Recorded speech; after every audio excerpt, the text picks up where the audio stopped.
Now, let's talk about Sousa for just a second, please. You have to play 12, please. Dr. Warfield is probably the world's leading scholar in John Philip Sousa, and his life and his expertise is boundless. We were in grad school together, and at the time, I didn't know that he would become a Sousa scholar. We were all just kind of in music history classes together, but he's at Maryland and is publishing like crazy and really has coalesced a lot of scholarship about John Philip Sousa. So we're going to be doing the demo. We're not going to play all of every march, but we'll do a lot of them. And we'll be talking a lot about the kinds of marches, and he's got them beautifully arranged in these nice categories. But I want to talk about us and performing marches because we have a little bit of time, but we don't have as much time as it seems like we have.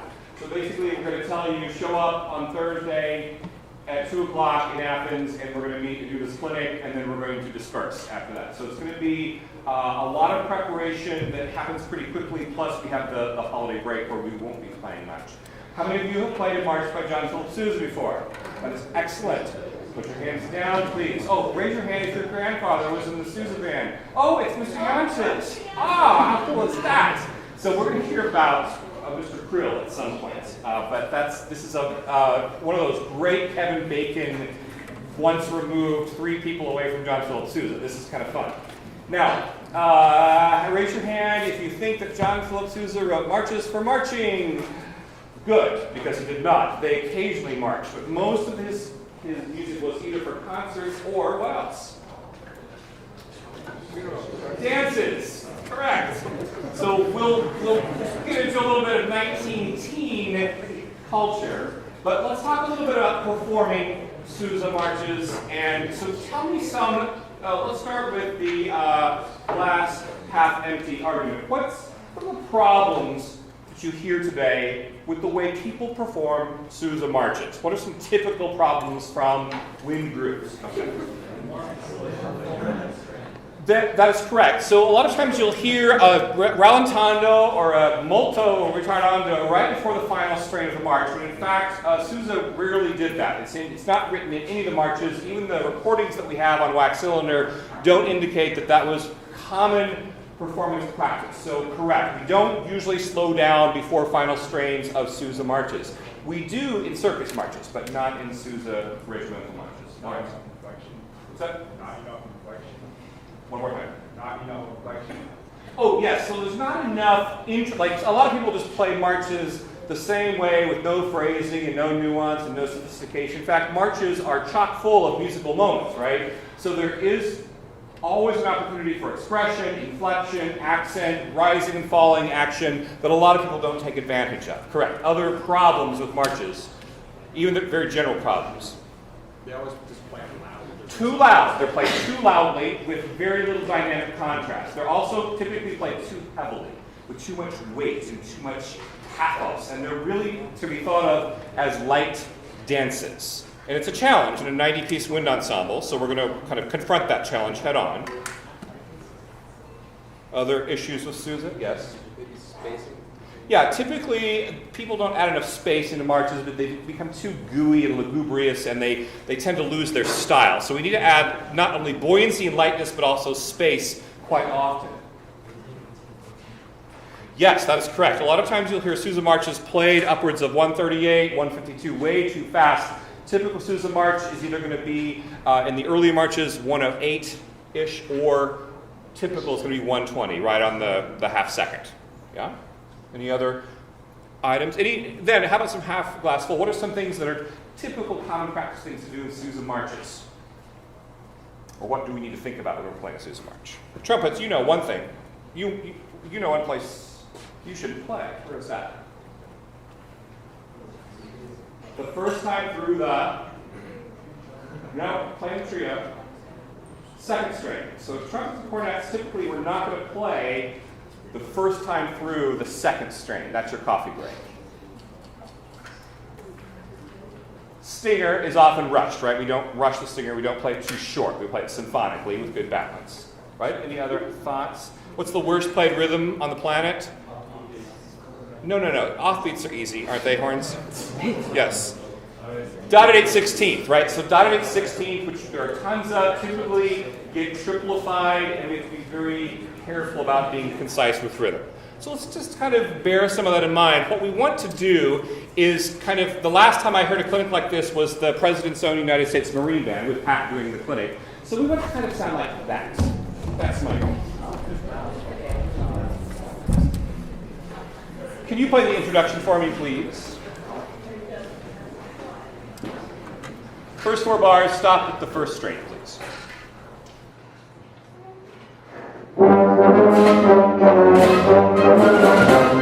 That's it, yeah.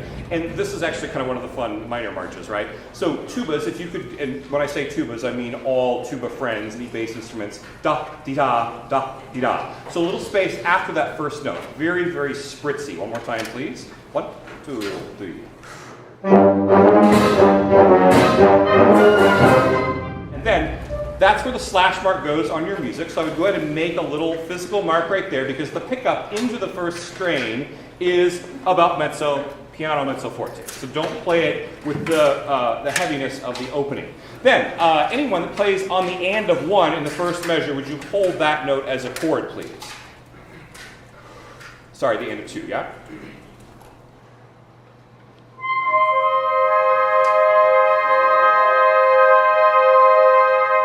Too short, like 1 and 2, done. Here is 1 and 2. Again, ready, and 1 and 2. Now, reduce the volume in half and play it with twice that length. 1 and 2, pop. Ready, here's 1 and 2. Now put a punch at the left edge of the note so there's impact, but there's not quite the kind of the shortness of it. Ready, here's 1 and 2. That's the idea. So just like a chord rather than a splat. Here's the top, please. Go on into the first strain, please. And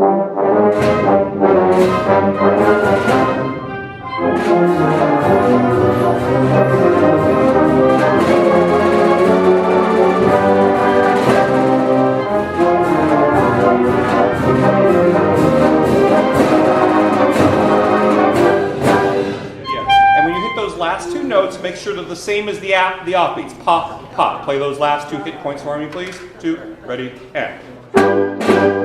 And the length in the low brass and the low woodwinds is really crucial. Pa, pa, rather than dut, dut. One more time. 2, 3, and.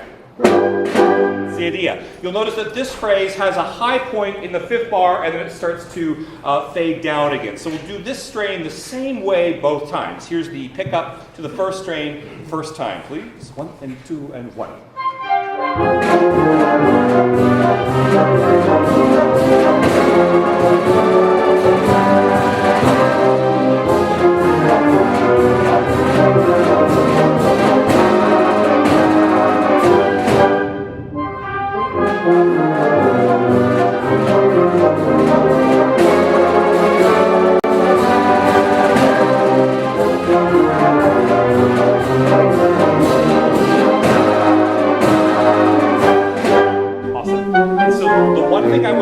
Just kind of make note of is da-dee-da-da, da-da-da-da-da-da. That rhythm is our dotting at 16th. Make sure that's super accurate, and it almost should be double dotted. It should be always very snappy whenever it's played. I like the contrast very much. Now we get into the second strain here.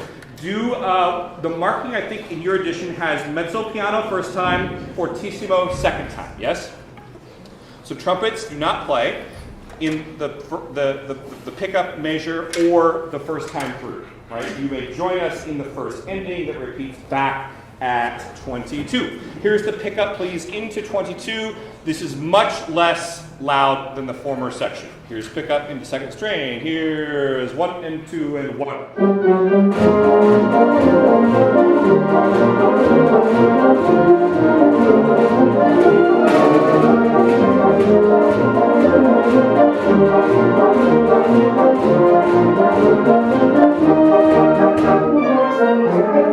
Let's do another thing. Let's take the trill out the first time, so just get rid of that entirely, if you would. And percussion, why don't we take you guys out of this strain and just see how it goes. Sometimes we would be in, sometimes we wouldn't. There was not always a standard way to play these. So let's just kind of take percussion out and bring you guys in for the second time through the second strain when the trumpets also will join us. Here's first time through one more time, please. After the long note, D, da, da, D, space, da, da, da, da, da, da. The grace notes are right before the beat, right before it. Here's the pickup, please. 1 and 2 and 1.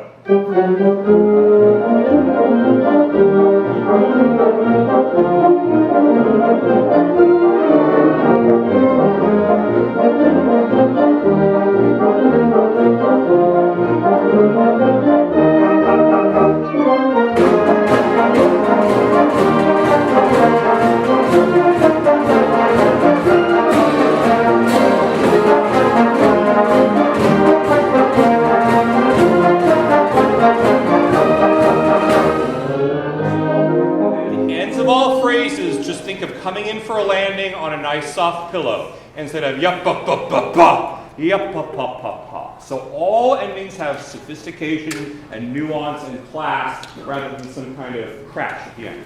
Also, bravo percussion. I have not even spoken to you yet, but typically I look up sometimes at ensembles and I see the bass drummer and then I see the snare drummer and I see the cymbal player like in South Carolina.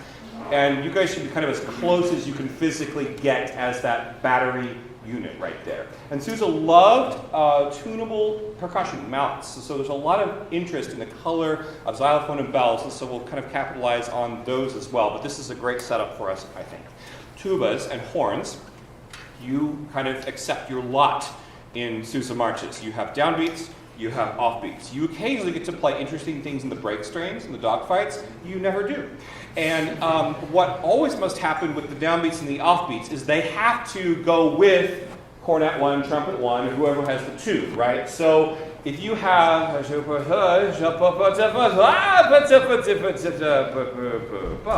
then we have boom chick, boom chick, boom chick, boom chick, boom chick, boom chick, boom chick, boom chick, boom chick, boom chick, boom chick, boom chick, boom chick. Right, so your contour follows the tune, wherever the tune is going. Did you ever think about how many melodies Sousa wrote? 137 times first strain, second strain, trio, do math. It's a lot of tunes, right? It's pretty great. I think Sousa, Bach, Tchaikovsky, Dvorak, really good melodists, really good melodists. Here's the second strain, please. First time through. When you're given the opportunity to play soft, take a lot of opportunity to play a lot soft. Here's the second strain, first time. 1 and 2.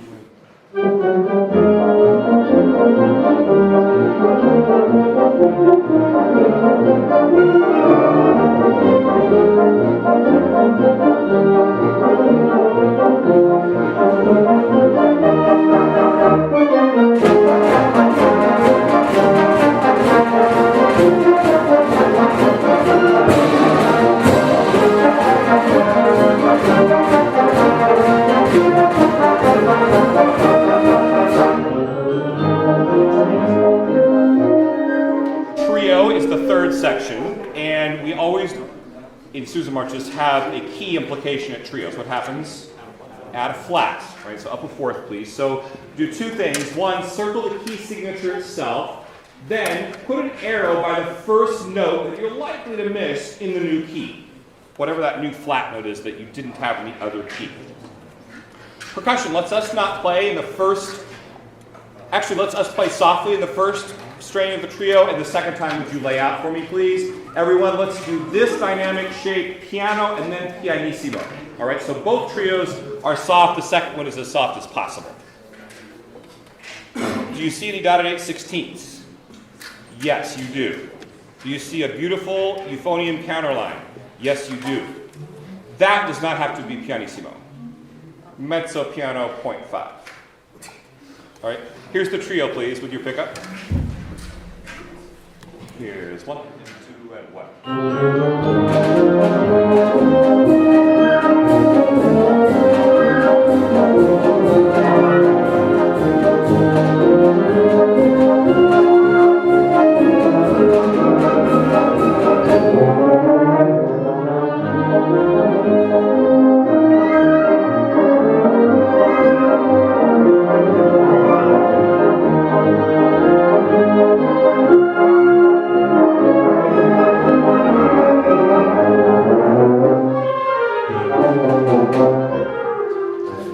Do a decrescendo in the last two measures before the first ending as we kind of approach the end. This is an interesting dogfight because it is a crescendoing dogfight. We don't often have these, so every 2 bars, we're going to turn up the heat on the stove just a little bit, please. So if you have the tia tia tia tia, which you play right now, please, this is the first measure. It's 57 when the break strain begins. 2, ready, and 1.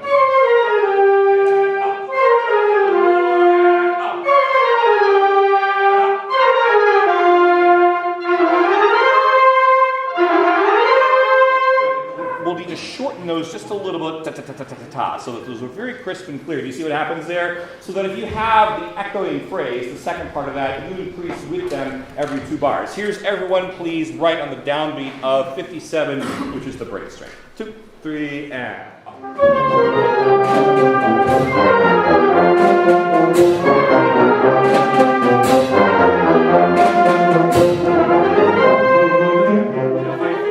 one more time, please. There should be no low people until the second bar. Yeah, here's 57. 2, 3, and 1.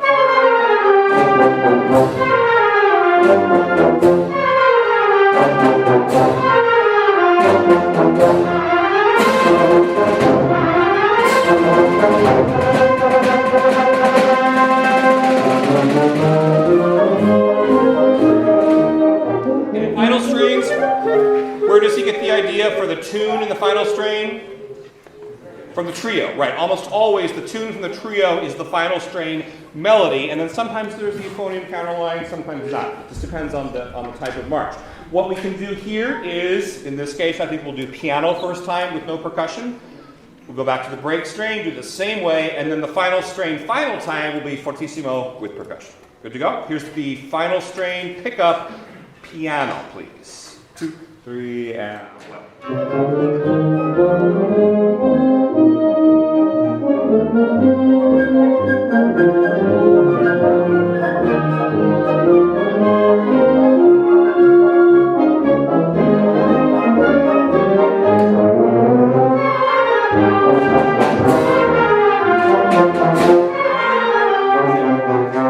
Pickup in the second bar of the first ending becomes the pickup to the break strain again. Got it?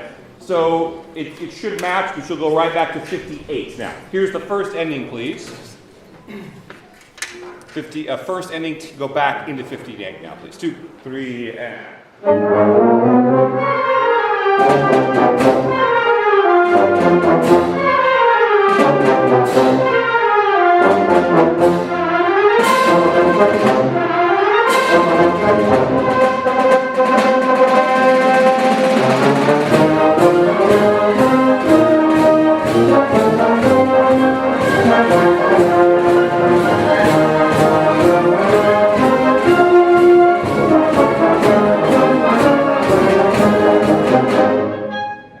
Doesn't have a stinger, does it?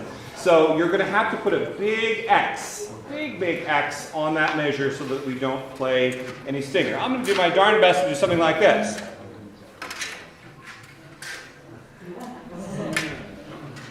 Because I bet I could make someone play a stinger if I went.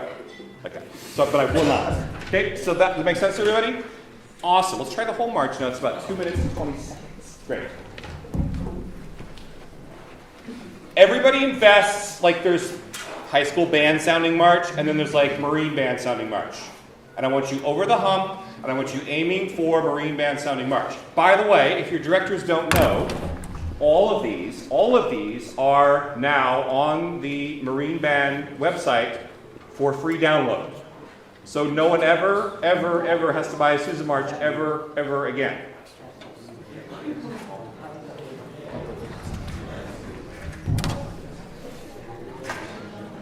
Here's the topics. Nuance, style, sophistication, dance, symphonic.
job. All right, good. March number 1, experienced. Good work.